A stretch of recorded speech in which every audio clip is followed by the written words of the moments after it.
Years after the EU's expansion, Europe seems to be united, but in reality a social iron curtain is dividing the East and the West. Euronews visited the Union's richest and poorest member countries to find out the reasons behind the economic differences and to see what Brussels could do to fight poverty. We're in Sofia, and the busiest shopping street in the Bulgarian capital.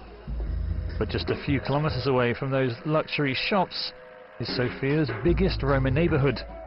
It's home to 30,000 people. Unemployment and poverty are both very common here. If you don't have a job, you still have to support yourself. Some people pay for things, but others only steal, sucking our blood. The police sometimes pretend to do something about it. But the neighbourhood, Faculteta, is changing slowly. Elena Kavakcheva's Health and Social Development Foundation has been working here for the past 15 years. The age of marriage increased from 14 to 16 to 18 to 20, so the average age for marriage. Children, the school dropout is much less in this neighborhood than it used to be before these services. The foundation provides a kindergarten and social and health skills for young mothers. But Elena thinks it will take generations to fight the poverty problem here. All experts in this field actually are convinced that this should be long-term measures. Bulgaria's economy collapsed after the fall of communism. The average monthly income here is just over 330 euros. Meanwhile, corruption and organised crime pose a systemic problem. The corruption in Bulgaria is like a cancer for all the society. We travelled to the Black Sea coast with Asen Yordanov, an anti-corruption campaigner who's fighting to preserve some of the last remaining natural beaches here. Those who bought this formerly protected land made 40 million euros in profit. Making the constructions is not the way of developing the country and developing the tourism. That's the way to give a chance to some oligarchic, mafiotic structures to fill their pocket. With living standards failing to improve, support for the EU has fallen since Bulgaria joined 7 years ago. They expected much more on the social side, which is not the case. But especially young people, entrepreneurs, etc., etc. I mean, young scientists, they know very well what the European Union is bringing to them. Maria Angelova was one of them. She edits the country's second largest travel website. Now I can see that there are many things that are changing and many European money being invested in nice projects and I think step by step, very slowly, things will get better. Meanwhile, in Luxembourg, people earn an average monthly salary of 3,200 euros. It's the second richest country in the world after Qatar. With a population of just 520,000, Luxembourg is one of Europe's main financial centres.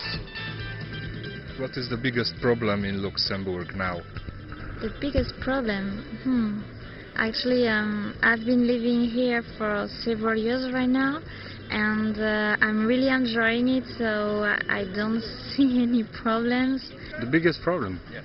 I don't see any problem. It's quiet, it's well organized, everything is well organized, and it's a pleasure to live and to work in this country.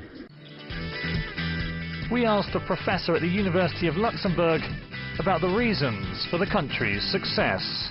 First, it found a niche, and it created a niche economy for itself, which is banking. Second thing is that Luxembourg focuses on stability, not just growth, which means that there is a very strong middle class in Luxembourg. What is the reason behind the extreme poverty of some regions in Europe?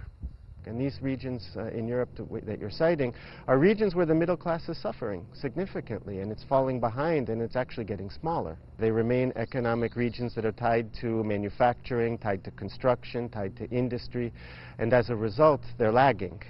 Those are the sectors where unemployment is increasing the most, in fact, in the European Union. Do you think that corruption is a factor behind poverty? I do think that corruption is a factor, but it's not simply kickbacks or bribes. When we talk about corruption, we're also talking about informal networks that influence how leaders make rules. A lack of state regulation, you're talking about a lack of confidence in the state, you're talking about a disconnection between states and markets. That creates parallel societies. When citizens are working in parallel societies, they're at risk, they're vulnerable, and that creates poverty. Do you think that the European Union was successful in fighting these social gaps in Europe? The European Union has invested a great deal in infrastructure. Now, the problem has been, while they've created infrastructure, they have not necessarily been able to create some of the, to address some of the more structural problems in these areas, such as informality. What else should the European Union do in the future in this particular field? The key to addressing poverty, if you're looking at it as a structural issue, is reinforcing the middle class. So that means trying to create equitable development. 52 million Europeans don't have bank accounts. They don't have access to bank accounts. This is something that the European Union is now beginning to address, the right to have a bank account. It is impossible to rise out of poverty, or it is impossible to establish a strong middle class when bank accounts are not accessible, or when it's not possible to get loans, for example, or access to credit.